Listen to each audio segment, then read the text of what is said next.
Fl-aħħar sigħat fiequ 100 persuna oħra mill-coronavirus f'pajjiżna u feġġew 40 każ minn fost 1970 test.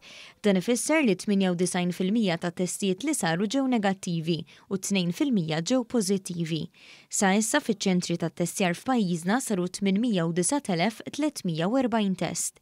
Fl-istess waqt mindu bedejna tal-vaċċin ingħataw 191,716 tilqima. Minnhom 53,540 persuna ħadu t-tieni doża. Intant fl-aħħar 24 siegħa mietu żewġ anzjani li kienu pożittivi għal COVID-19 fl-Isptar Mater Dei, anzjan ta' 84 sena u anzjana ta' 91 sena.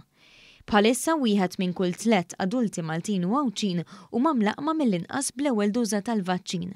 Għal dan id-Deputat Prim Ministru Ministru għas-Saħħa Chris Fern f'intervista li tal l-istazzjon Amerikan CNBC. As of today, 1/3 of our adult population will have received at least the first dose of the vaccine. Intant l-erba daħlet fis-seħħ il-miżura li fil-pubbliku ma jistgħux jinġabru aktar minn 2 persuni flimkien. Dan in-numru niżel minn 4 għal 2 sakemm ma jkunux membri tal-familja. Min jikser din il-miżura li daħlet fis-seħħ f'ġimgħa ta' 3 festi pubbliċi jistejħel multa ta' 300 euro. Apparti din il-miżura, mit-tnejn li għadda ġiet riveduta l-lista ta' pajjiżi ta' żona oranġo biex tinkludi wkoll il-pajjiżi fiż-żona l-ħadra.